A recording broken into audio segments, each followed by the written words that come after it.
o a la epístola a los Hebreos, capítulo 5, versículos del 12 al 14.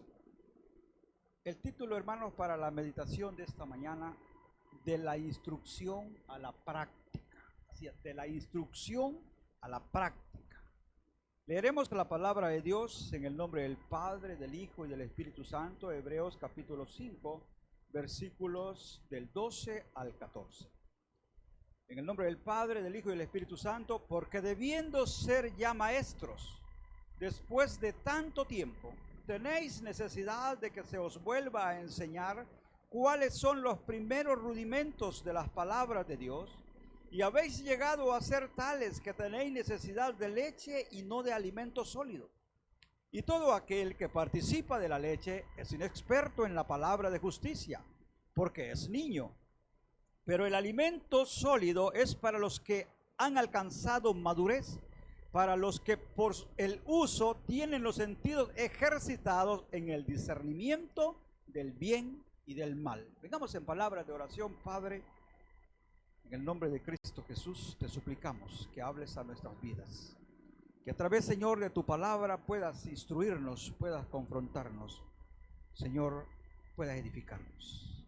Te suplicamos que sea tu Espíritu Santo el que habla a nuestras vidas, el que dosifica nuestro espíritu, el que abre nuestros oídos espirituales y nuestros ojos para que podamos oír y ver. Ayúdanos, Dios eterno. Te lo suplicamos en el nombre de Cristo Jesús. Y en lo personal, Señor, te ruego que me puedas utilizar una vez más como instrumento en tus manos para poder compartir esta palabra y que sea de bendición para todos y cada uno de nosotros. Bendice a tu pueblo y háblanos, que tu pueblo oye. En el nombre de Cristo Jesús hemos orado. Amén y amén. Puede tomar su asiento, mis hermanos. De la instrucción a la práctica. Hermanos, la Biblia dice que toda la escritura es inspirada por Dios y útil para redarguir, para corregir, para instruir en justicia. Eso dice la palabra. Pero yo agrego una pregunta: ¿pero qué pasa cuando el Hijo de Dios no permite ser enseñado? ¿Qué pasa cuando el Hijo de Dios no permite ser redarguido? ¿Qué pasa cuando el Hijo de Dios no permite ser instruido? La respuesta es sencilla: no aprende, no crece, no madura y no prospera espiritualmente. Y si no prosperamos espiritualmente, difícilmente vamos a prosperar materialmente. Porque si queremos en realidad prosperar en lo material, debemos de buscar primero la prosperidad espiritual. Y cuando hayamos alcanzado prosperidad espiritual, entonces la prosperidad material se va a hacer visible. La palabra no está escrita en vano.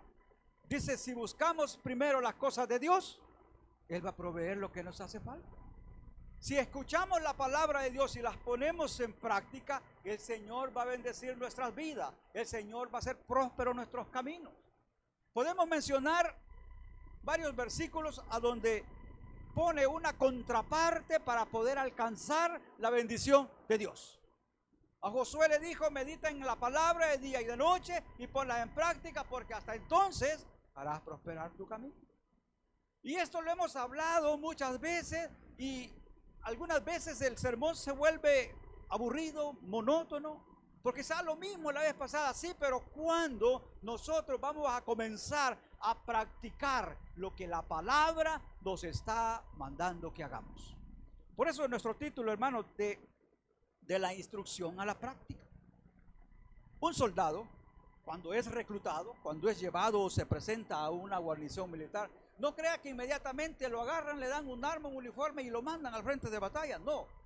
Por lo menos los primeros 3 meses va a pasar en instrucción. Ahí le van a enseñar todo lo relacionado a la milicia, desde la parte teórica, y después va a pasar a instrucción de armas. Después que ya conoce su armamento, sabe armarlo, desarmarlo, limpiarlo, después va a pasar a hacer prácticas de combate, a entender tácticas de combate. Cuando ya está preparado, no lo van a mantener ahí de adorno en el cuartel, no, lo van a mandar al frente. pero ya ha sido instruido. Va a ir a poner en práctica lo que se le enseñó durante su instrucción. Y la iglesia recibe muchas veces instrucción, pero nunca la pone en práctica. Y lo que nosotros necesitamos como cristianos es que lo que la palabra nos instruye, lo que la palabra nos dice, no solo la escuchemos, sino que vayamos y la pongamos en práctica, en todos los aspectos de nuestra vida. Muchas veces, hermanos, el problema de la gran mayoría de cristianos es que no queremos salir de la instrucción. Escuchamos la palabra, qué bonito estuvo, sí, la verdad que sí va. Qué bonito fuera si así fueran las cosas. Pero es que no depende de la palabra, depende de nosotros. La palabra dice, mire, el que camina en integridad, Dios lo va a bendecir, Dios lo va a prosperar, Dios le va a conceder los deseos de su corazón. Qué bonito fuera si el Señor me proveyera todo lo que estoy pidiendo. Sí, pero no solo se trata de soñarlo, se trata de obedecer la palabra, de hacer lo que la palabra nos dice, y entonces habrá bendición sobre nuestras vidas. No sé si me entiende. Necesitamos poner en práctica lo que Dios nos está mandando a través de su palabra. Los que somos lectores y los que son lectores de la Biblia han encontrado historias muy bellísimas. Personajes que Dios utilizó para hacer grandes proezas. Y quizás hasta por momentos deseáramos estar ahí para ver a un Elías haciendo llover fuego del cielo allá en el Monte Carmelo. Quizás deseáramos estar ahí viendo cuando Moisés delante de él se abría el mar rojo. Quizás quisiéramos estar en alguno de los pasajes cuando Dios hizo milagros en el desierto. Quizás a lo mejor usted quisiera estar viendo a Elías partiendo el río Jordán para pasar en seco. Y nos quedamos ahí. Yo le digo, no solo añoremos, no. Usted y yo podemos ser protagonistas como aquellos en aquel tiempo. Hoy usted y yo podemos ser protagonistas en este tiempo. Usted y yo podemos ser instrumentos que Dios puede utilizar en este tiempo para hacer proezas como las hizo en el pasado. Pero ¿qué necesitamos? Practicar lo que la palabra nos manda. Eso es lo que necesitamos. No solo, qué bonito va. Mire ese profeta así, le decía, el profeta de fuego. Caramba. No, mire Eliseo, el doble de milagros. Caramba, ese hombre sí era de poder. Hasta muerto revivió a otro muerto. Amén, ¿ya sabían eso? ¿No? Dice de que cuando murió un soldado de una banda, fueron y abrieron un sepulcro, y sin saber el sepulcro de Eliseo. Y dicen que cuando el muerto tocó los huesos de Eliseo, volvió a la vida. ¿Ya lo habían visto? ¿Ya lo habían leído? Amén. Por eso le digo, hasta muerto hizo milagros. Y nosotros nos quedamos admirados. Hermanos, no solo se trata de admirar los hombres de Dios en el pasado, se trataría de buscar ahora ser nosotros esos hombres y las mujeres, ser esas mujeres de Dios que pueda utilizar en este tiempo para sus propósitos. Amén. ¿O no lo creen? Hombres, no creen que podemos ser instrumentos de Dios como lo fueron en el pasado otros siervos. Creen que no podemos en este tiempo. Entonces, si no creemos, ¿sabe qué? Nos falta fe. Mujeres, si ustedes no creen que pueden ser utilizadas como las mujeres del Antiguo Testamento, si creen que no pueden ser utilizadas en este tiempo por Dios para sus propósitos, les falta fe. ¿Amén? ¿O no amén? Yo creo que no estamos entendiendo. Pero usted puede ser una Débora en este tiempo. Usted puede ser una profetisa como Hulda en aquellos tiempos, puede ser ahora. Usted puede ser un instrumento, estoy hablando de la mujer. Ustedes mujeres pueden ser instrumentos en este tiempo, como lo fueron otras mujeres en los tiempos antiguos. Pero necesita creerlo. Necesita creerlo y someterse a la palabra y ser obediente a la palabra. Necesita practicar lo que dice la palabra. Y nosotros, hombres, igual podemos ser protagonistas de grandes historias como lo fueron los antepasados en Cristo Jesús. Pero ¿qué necesitamos? Creer y someternos a la voluntad de Dios. Eso es lo que necesitamos. Por eso dice, de la instrucción a la práctica, porque para ser protagonistas en Cristo Jesús es necesario ya no solo escuchar, sino practicar. ¿Sabe? La instrucción se vuelve aburrida. Y el mismo sermón. a la misma palabra, el mismo gritón de siempre. Ay, de lo mismo va a hablar. ¿Y cuándo va a ir a practicar lo que aquí aprendemos, lo que aquí nos enseña? ¿Cuándo vamos a ir a practicar lo que dice la palabra? En otras palabras, ¿cuándo vamos a ir a poner por obra lo que la palabra nos está mandando? Le ponía un ejemplo. Cuando un niño en ciencias naturales, creo que es ahora, o ciencias, solo ciencias creo que se llama, le decía al profesor: mire, si usted une el elemento tal con el elemento tal y este otro elemento, le va a dar este resultado.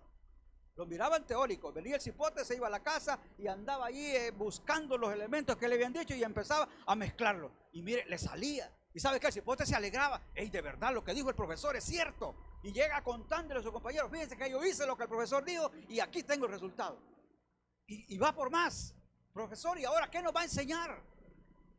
Pero nosotros venimos muchas veces a la iglesia: ay, voy porque si no me van a estar molestando que no vengo. Voy porque si han dicho de que si no voy tantos días no me dejan servir. Nosotros venimos con una actitud diferente a la iglesia, cuando que nosotros, nuestra venida en este lugar debe ser devocional. Amén. Alegrarse porque viene a la casa de Dios. Porque de verdad, mire, hay personas que equivocaron el camino y hoy están presos. No solo gente marera, no, hay muchas personas que andaban en un buen caminar y de repente equivocaron el camino y ahora están retenidos en las cárceles. ¿Sabe qué añoran estas sillas? Con gusto le dijeron: hermano, quítese, yo me quiero sentar un rato ahí. A nosotros Dios nos da esta oportunidad, pero no la queremos muchas veces aprovechar como debemos aprovechar. Venir a este lugar con regocijo, con alegría, dando gracias a Dios. Señor, gracias porque me permite venir a tu casa. Amén. Qué bonito sería una actitud de toda la congregación alegre, con rostros alegres porque han venido a la casa de Dios.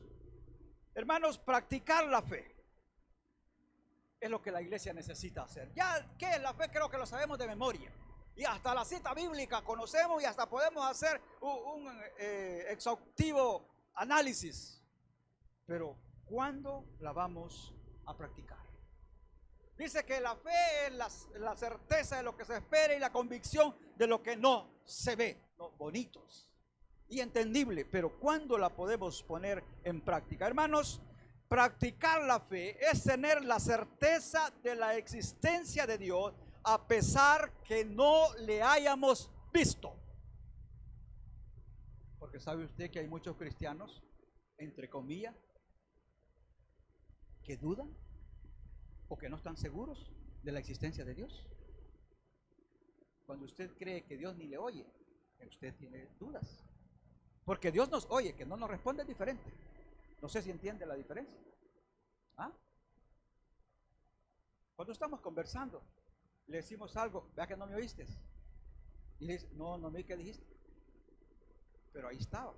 No es que no exista. Muchas veces Dios nos responde, pero no es porque no exista, no, porque no es tiempo de respuesta. Pero nosotros debemos de creer que Dios existe. Mire lo que dice Hebreos capítulo 11, versículo 6.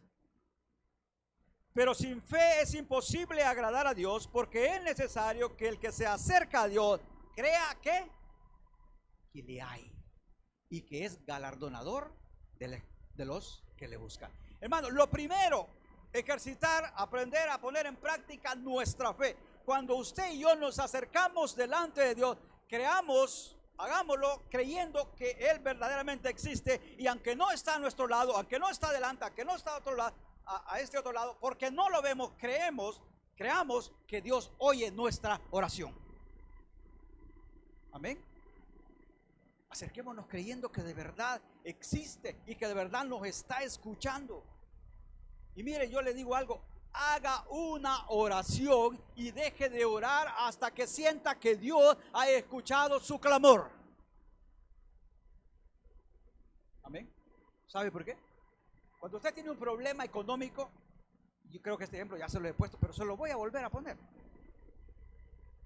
Le llama el de la empresa donde usted ha sacado su pantalla de 54 pulgadas y se ha atrasado 2 meses, y le dice: mañana si usted no paga yo llego a traer su televisor. Amén. Y cuidadito, le dije el televisor porque cualquier otra cosa deja que se lo lleven, pero el televisor no, ¿verdad? Y en la aflicción, ¿sabe que usted qué hace? Agarra el teléfono y le llama al que casi no le habla, allá en Estados Unidos, y dice, mira, fíjate que tengo un problema tremendo. ¿Qué te pasó? Me han dejado una medicina que... Y empieza, porque si le dice el tele, le va a decir, hay que se lo lleve. Y le dice que el fulano, no, hombre, no te preocupes, ya de otro ratito te mando la clave. Ya saben qué es eso. Y usted guarda su teléfono, tranquilo, ya. Amén. No sé si me entiende. Cuando usted doble sus rodillas para hablar con Dios, no se levante hasta que sienta que Él ha oído su oración. Porque usted no cuelga el teléfono hasta que Él no le responde. Y si no le responde a la primera, le marca la segunda. Y si no le responde a la segunda, le marca la tercera. Y si no le responde ahora, le habla en la tarde. Y si no le responde en la tarde, le habla en la noche. Hasta que le responde. ¿Amén o no amén, iglesia? ¿Ah? Eso mismo debemos de hacer con Dios. Cuando usted decida buscar a Dios porque tiene un problema y necesita que Él le ayude, no deje de orar hasta que Dios le responda.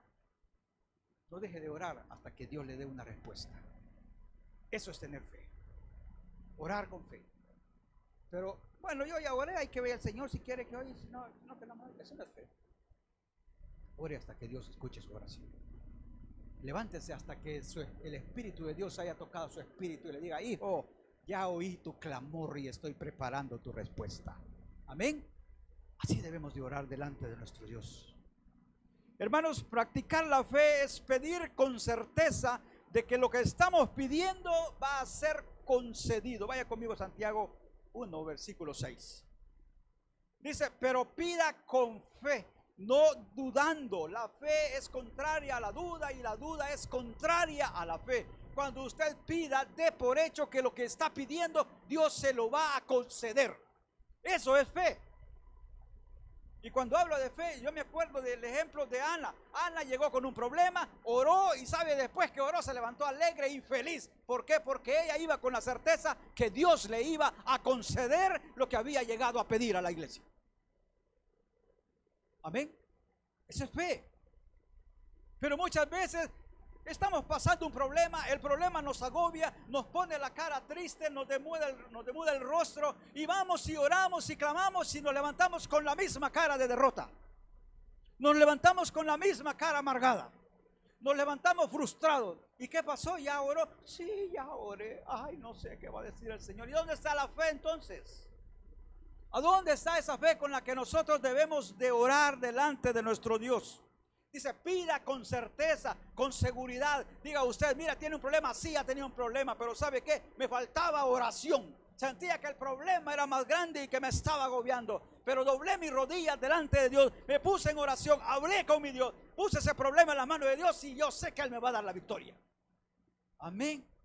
Pero que su rostro demuestre victoria, que su rostro demuestre alegría, que su rostro no demuestre derrota y tristeza. Que el enemigo no se dé cuenta que usted la está pasando mal. Amén. No sé si me entiende.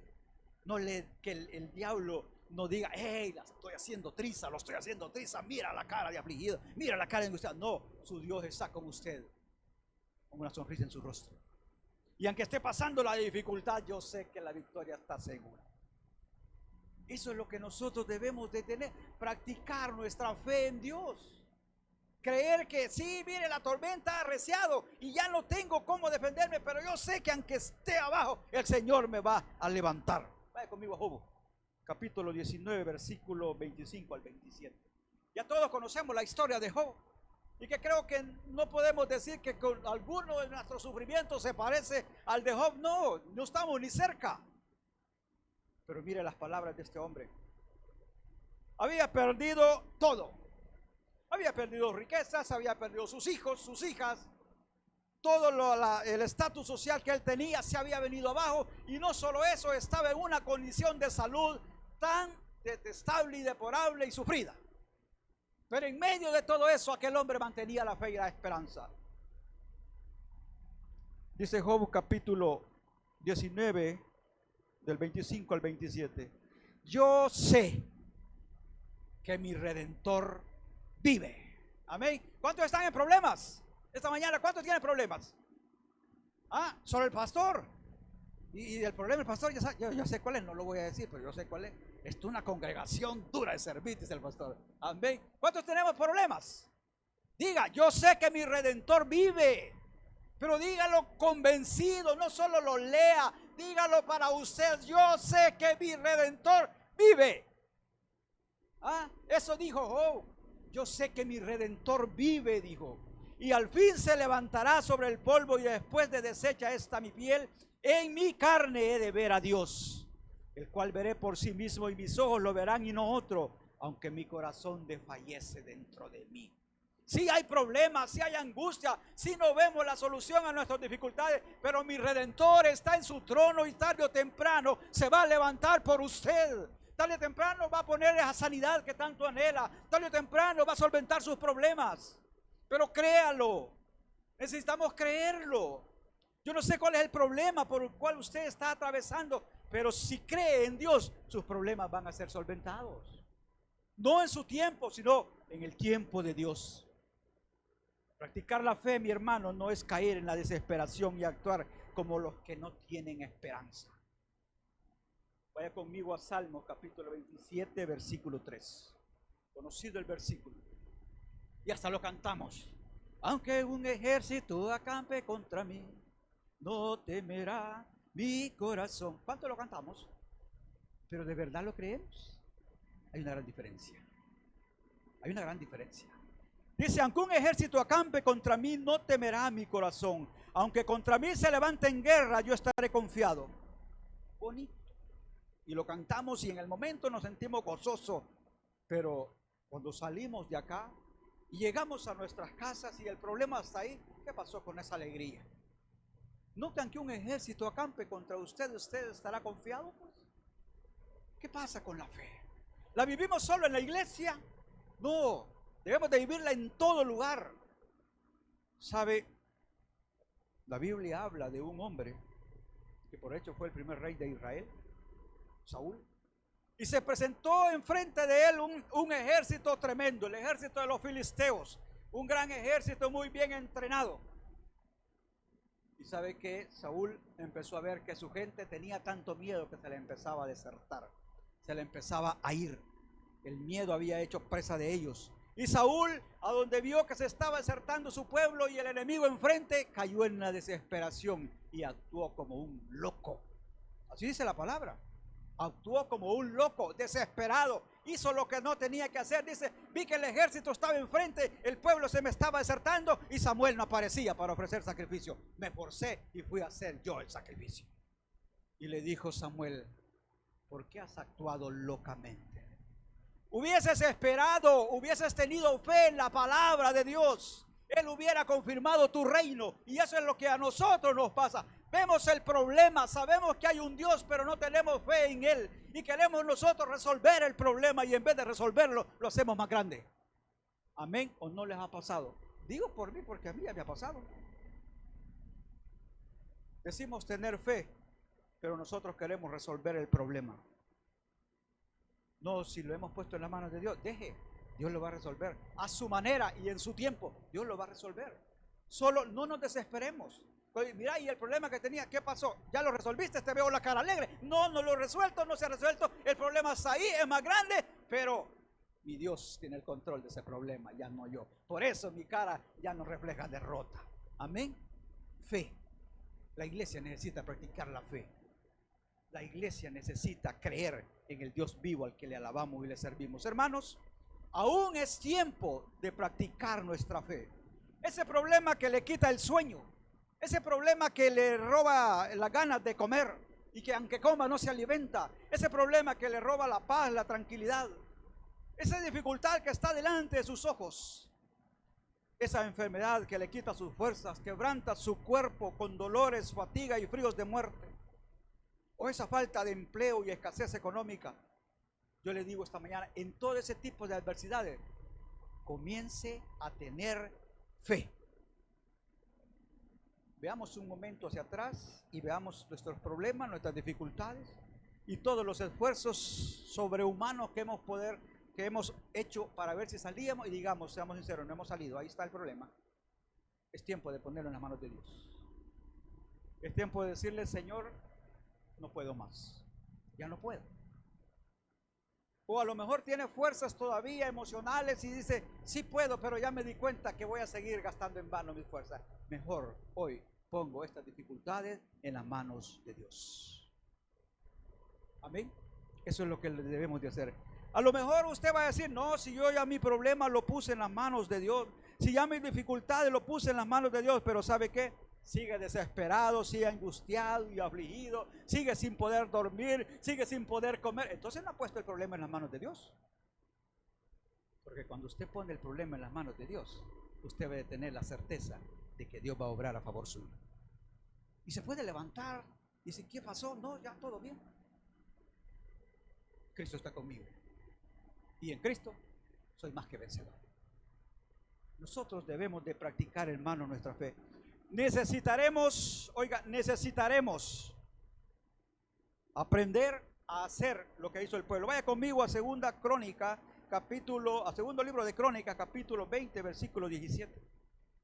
Cuando usted ha puesto las cosas en las manos de Dios, ya no tiene que haber desesperación, ya no tiene que haber aflicción, ya no tiene que haber angustia, porque si el problema era grande, Dios es más grande que cualquier problema. Amén. Dice segundo libro de Crónicas, capítulo 20, versículo 17. No habrá para qué peleéis vosotros en este caso, parados y estad, como dice, quietos. No necesita usted salir corriendo a pelear, no. Dice, Jehová peleará por vosotros. Dice, paraos, estad quietos y ved la salvación de Jehová con vosotros, oh Judá y Jerusalén, oh iglesia, tabernáculo bautista, estad parados y quietos, Jehová peleará por vosotros. Ay, Dios mío. Estoy hablando a usted, congregación. Parados y estad quietos, Jehová peleará por ustedes. Amén. Ay, sí, ya, sí, congregación. Eso es lo que nosotros debemos de creer. Pero no solo me conteste el amén acá. Váyase a su casa y vaya alegre, vaya feliz y dígale el problema que tenía, el problema que me llevé hoy en la mañana, ya está resuelto. Con fe. Dice, ¿qué pasó? ¿Te prestaron? No. ¿Te dio el pastor para pagar lo que? No. El Señor va a responderme. De fe. De eso estamos hablando. De poner en práctica la palabra de nuestro Dios. De dejar de oír la instrucción. No, y comencemos a practicarla. No temáis ni desmayéis de salir mañana contra ellos, porque Jehová estará con vosotros. Congregación, Jehová estará con nosotros. Y venceremos sobre toda dificultad. Amén. Debemos de creerlo y vivirlo. Necesitaremos la fe, hermanos, y la obediencia de la viuda de Sarepta. ¿Se acuerda de él? ¿Se acuerdan de la viuda de Sarepta? El mundo, hermanos, ha entrado en una etapa terminal. Así como cuando le dicen a una persona, mire, usted tiene cáncer terminal. Y aunque se le aplique el tratamiento que se le aplique, aquí no hay medicina que le pueda revertir. Algunos médicos le dicen, aquí solo Dios puede hacer un milagro. Amén. Pero no voy a hablar de eso. Quiero decir, de la misma manera, el mundo ha entrado en una etapa terminal. Y mientras nuestro Señor Jesús viene por nosotros, debemos de aprender a vivir por fe. Debemos de experimentar, vivir por fe. Entramos, hermanos, voy a hablar del contexto actual. Ya se dan cuenta de que hay una escasez, hay una sequía tremenda en muchas partes del mundo y que va a haber una escasez de todo en todos lados. Fíjese de que estaba viendo la noticia que hasta el canal de Panamá se está secando. Y para compensar, los barcos tienen que llevar menos carga. Porque si llevan mucha carga y el agua es poca, van a encallar. Entonces la sequía no es solo en El Salvador, no, mire, esto pasa solo aquí, no, es en todo el mundo. China, uno de los países que tiene más de 1.500 millones de habitantes, sabe que se avecina y lo que ha hecho, le ha comprado el grano a Brasil y le ha comprado el grano a Argentina. Eso quiere decir que los latinoamericanos vamos a quedarnos sin nada. Y nosotros sin poder producir porque ya se dieron cuenta que las lluvias no caen. Amén. Ahorita no lo estamos sintiendo, sí, porque tenemos el producto del año pasado. Pero quién sabe si este año podamos cosechar. No solo aquí, es en todo el mundo. ¿Y es para que se aflijan? No se aflijan. Que se aflijan los que no tienen a Cristo en su corazón. Pero si usted tiene a Cristo en su corazón, no se aflija. ¿Sabe por qué? Por eso le dije, necesitamos la fe y la obediencia de la viuda de Sarepta. Apocalipsis capítulo 6, versículos 5 al 6 dice: cuando se abrió el tercer sello, oí al tercer ser viviente que decía: ven y mira. Y miré, y he aquí un caballo negro, y el que lo montaba tenía una balanza en la mano, y oí una voz de en medio de los cuatro seres vivientes que decía: 2 libras de trigo por un denario, y 6 libras de cebada por un denario, pero no dañes el aceite y el vino. Algunos ven en esta profecía un cumplimiento que se dio hace muchos tiempos en el Imperio Romano, pero muchos vemos esto como algo que está a punto de pasar, una escasez alimentaria a nivel mundial, a donde cuando dice 2 libras de cebada por 2 libras de trigo por un denario, hermano, era el jornal de un día de trabajo. En otras palabras, si usted gana el salario mínimo, ¿de cuánto es? A mí como ni salario mínimo me paga mi esposa, ella es la jefa. ¿Ah? Entonces no sé ni cuánto gana el salario mínimo, 12, 13 dólares. Qué bueno, nadie sabe cuánto es el salario mínimo. No porque no trabajan, sino porque ganan más del mínimo. Pongamos un precio, 15 dólares el salario mínimo. Imagínese usted va a la tienda, deme 2 libras de frijoles, ¿cuánto es? 15 dólares. Amén.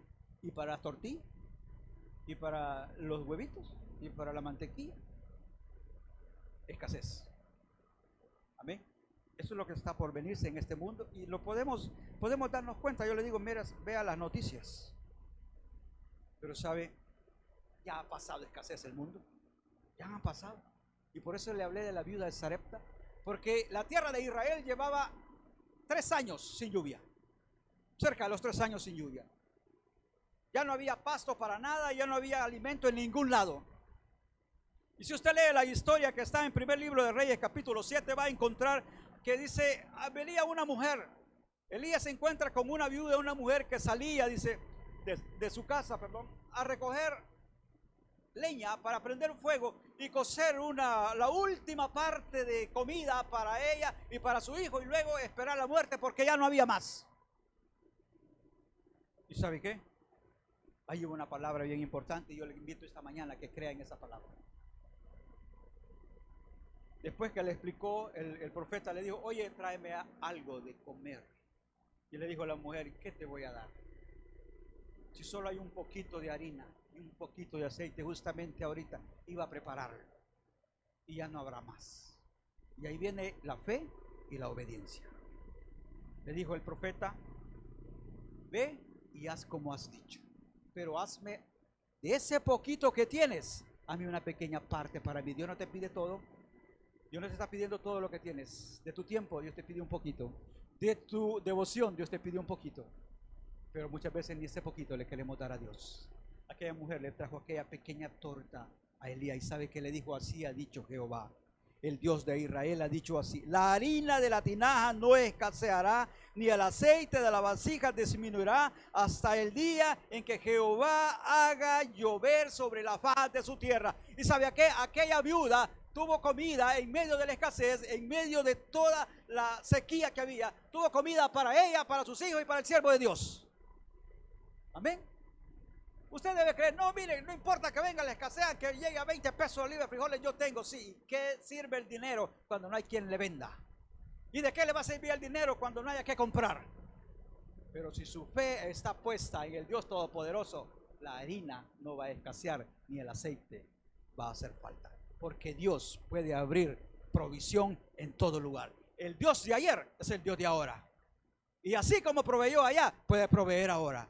Allí tiene que estar nuestra fe. Comencemos a poner en práctica nuestra fe. Congregación, le invito a que cierre sus ojos. Y le digo esta mañana, prepárese para creer.